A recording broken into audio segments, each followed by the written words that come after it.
பிறந்து வளருகிற போது ஒரு அருமையான பருவம் அது. சிறுபிராயம். எல்லா விஷயத்திலும் பண்படுத்தப்பட்டால் பண்படும் பருவம். சிறுபிராயத்தை பொறுத்த வரையில் சொன்னபடி செய்யும், சொன்னதை சொல்லும் கிளிப்பிள்ளை என்பார்கள். அது ஒரு பழக்கப்படுத்தப்படுகிற பருவம். எப்படி பழக்கப்படுத்துவோமோ அப்படி பழக்கப்படும். எப்படி பேசச் சொல்வோமோ அப்படி பேசும். எப்படி நடக்க பயிற்றுவிப்போமோ அப்படி நடக்கும். நீங்கள் அழகாக வார்த்தெடுங்கள். என் பிள்ளை சொல்லு கேட்கலன்னு சொல்லும் பெற்றோர்களுக்கு நான் சொல்வேன், அப்படி ஒரு பிள்ளை வளர்வதில்லையே. பழக்கம் என்ன? குர்ஆன் சொல்கிற வார்த்தை, ஹதீஸ் சொல்கிற வார்த்தை, பழமொழி. எப்படி பயிற்சிவிக்கிறோமோ அப்படித்தான் பயிற்சிவிக்கப்படும். பிள்ளைகளுக்கு அழகாக பாடம் படித்து கொடுங்கள். அந்த பிள்ளைகள் அப்படி பாடம் படிப்பார்கள். பிள்ளைகள் வளருகிற போது உங்கள் குணங்களை மாற்றுங்கள் என்கிறார்கள் நபிகள் நாயகம் ஸல்லல்லாஹு அலைஹி வஸல்லம். உங்களுடைய குணம்தான் பிள்ளைகளுக்கு பிரதிபலிக்கும். உங்க பேச்சு, அந்த பேச்சு பிள்ளைகள்கிட்ட வரும். அழகாக பேசுங்கள், பிள்ளைகள் அழகாக பேசுவார்கள். பிள்ளைங்களுக்கு சொல்லிக் கொடுங்க. யார் வந்தாலும் வாங்க இருங்கன்னு சொல்லி கொடுத்து பழக்குங்கள். அப்படியே சொல்வாங்க. நீ நான் என்று பழக்குங்கள். நீ நான் என்று தான் கூப்பிடுவார்கள். அவர் வந்தார் என்று சொன்னால் அவர் வந்தார் என்று சொல்லும். அவர்கள் வந்தார்கள் என்று சொல்லுங்கள். அவர்கள் வந்தார்கள் என்று சொல்லும். வந்தவர்களை வியந்து போவார்கள். எத்தனை அழகாக இந்த பிள்ளை பேசுகிறது. காரணம் நீங்கள் பயிற்சி கொடுங்கள் உங்கள் பிள்ளைகளை. அது ஒரு இன்றியமையா பருவம், குழந்தை பருவம். எனக்கு ஒரு நல்ல பிள்ளை வளர வேண்டும், நாடு போற்றும் பிள்ளை வளர வேண்டும், என்னை மதிக்கும் பிள்ளை வளர வேண்டும், எல்லாவற்றுக்கும் மேலால் சேவையாற்றுகின்ற பிள்ளை வளர வேண்டும், ஒழுக்கம் நிறைந்தவன் வளர வேண்டும், ஒழுக்கம் நிறைந்தவள் வளர வேண்டும், அத்தனைக்கும் மேலால் இறை தொடர்புடைய பிள்ளைகள் வளர வேண்டும். நீண்ட நெடும் பயிற்சிகள் அல்ல, உங்கள் மடியில் வளரும் போதே பயிற்சி கொடுத்து விடுங்கள். எல்லாரையும் மதிக்க சொல்லிக் கொடுங்கள். யாராவது அடிச்சா பதிலுக்கு அடின்னு சொல்லிக் கொடுக்கிற தாய்மார்களை கேட்கிறேன். யார் வம்பர்களை உருவாக்குகிறார்கள்? அடிச்சான்னா ஏத்து அடிச்சிட்டு வா.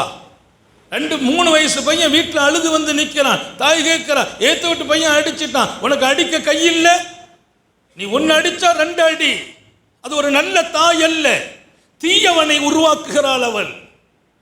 அடித்து விட்டானா பரவாயில்லை, யார்டைம்லாம் அடியெல்லாம் வாங்கிட்டு வராதப்பா, அவன் அடிக்கிற அளவுக்கு நீ என்ன நடந்துக்கிட்ட, நான் அப்படி பேசினேன், அப்படியெல்லாம் பேசாத. உங்கள் பிள்ளைகளை பண்படுத்துங்கள். முருட்டு பழக்கத்தை படித்து கொடுப்பீர்கள் என்று சொன்னால் முருடர்கள் உங்கள் வீட்டில் வளருவார்கள். அவர்கள் சமூகத்தின் முருடர்கள் அல்ல, உங்களுக்கே முருடர்களாக மாறுவார்கள். பிள்ளைக்கு பாடம் கொடுங்கள். பக்கத்து வீட்டிற்கு ஹிதுமத்து செய்ய என்று சொல்லுங்கள்.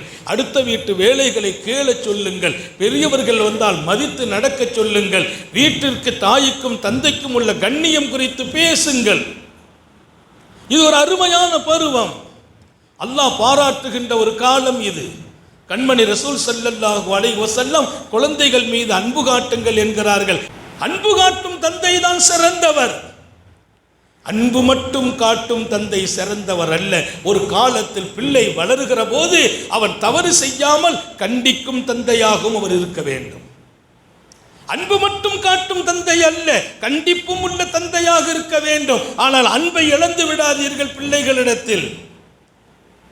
முதல் பாடம், பிள்ளைகளுக்கு ஒழுக்கம் கற்றுக் கொடுங்கள். யாரோடு எப்படி பழகணும், யாரோடு எப்படி பேசணும், தாயை எப்படி நடத்தணும், தந்தையை எப்படி பார்க்கணும், கூட இருப்பவர்களோடு எவ்வளவு அழகாக இருக்க வேண்டும் என்ற ஒரு பாடத்தை படித்துக் கொடுங்கள். பதிலுக்கு பதில் செயல்முறைகளை கற்றுக் கொடுக்காதீர்கள். ஒன்னு அந்த பிள்ளை கிள்ளி விட்டானா நீனும் கிள்ளி விடு, அவன் அடித்தானா நீ அடி, அவன் பேசினானா நீ பகரம் பேசு. அப்படி பயிற்சி விக்காதீர்கள். அது விளைவுகள் ஆபத்தை நோக்கி பயணிக்கும்.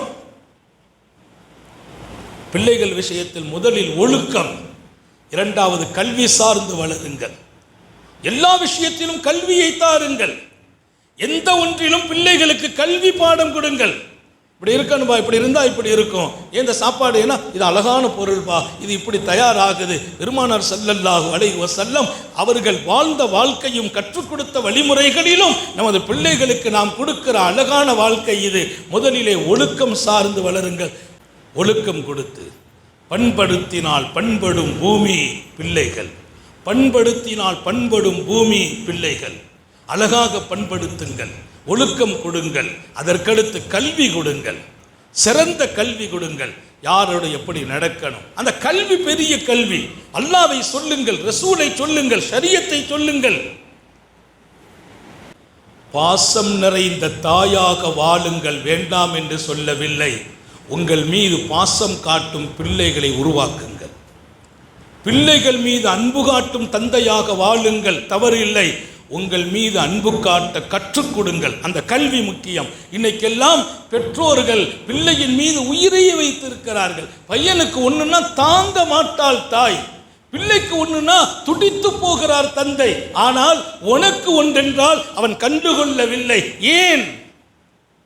உங்க வாப்பா கீழே விழுந்துட்டார், அப்படியா? நான் அர்ஜென்ட்டா என் ஃப்ரெண்ட்ஸோட போயிட்டு இருக்கேன், நீ போய் எங்க பக்கத்து வீட்டில் சொல்லிடுங்கிறான். ஏன்? அவன் கீழே விழுந்தால் உங்கள் பணிகளை தூக்கி கீழே போட்டு விட்டு ஓடி வருவீர்கள். நீங்கள் கீழே விழுந்தால் அவன் கண்டுகொள்வதில்லை. காரணம் தெரியுமா? அன்பு காட்டினீர்கள், உயிருக்கு உயிராக அவனை தூக்கி வைத்தீர்கள், தவறில்லை. உங்கள் மீது அன்பு காட்ட வேண்டும் என்று கற்றுக் கொடுக்க மாத்திரம்தான் தவறினீர்கள். ஒழுக்கம் கொடுங்கள், பின்பு கற்றுக் கொடுங்கள்.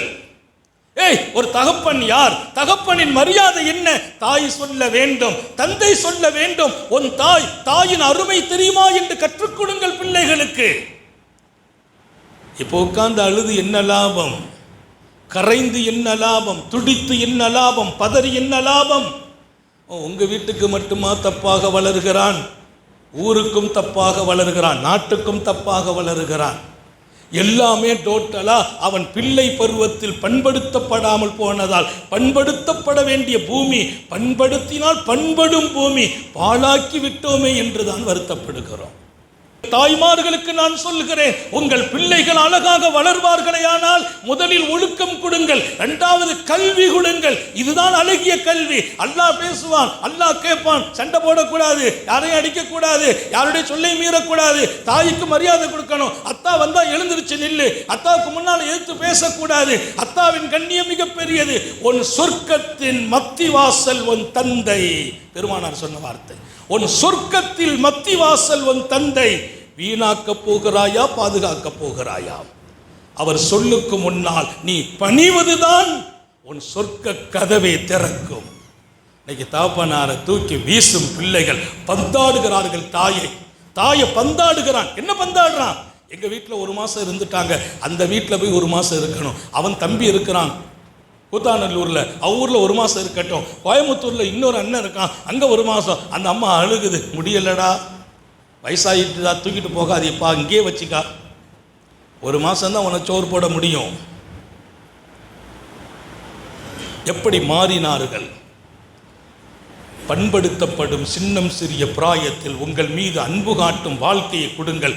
தாயை மதிக்க கற்றுக் கொடுங்கள், தந்தைக்கான கண்ணியத்தை சொல்லுங்கள். அந்த கல்வி உங்கள் எதிர்காலத்தை தீர்மானிக்கும். ஆக அல்லாஹ் மனிதர்களை உருவாக்குகிற அழகிய பருவம் சின்னம் சிறு பருவம். அதை சரியாக்குகிற கடமை தாய்க்கும் தந்தைக்கும் உண்டு. நல்ல நடைமுறையை பிள்ளைகளுக்கு சொல்லித்தந்து வளருங்கள். நாடு போற்றும் பிள்ளைகளாக அவர்கள் வாழ்வார்கள் என்ற சோபனத்தோடு நிறைவுபடுத்துகிறேன்.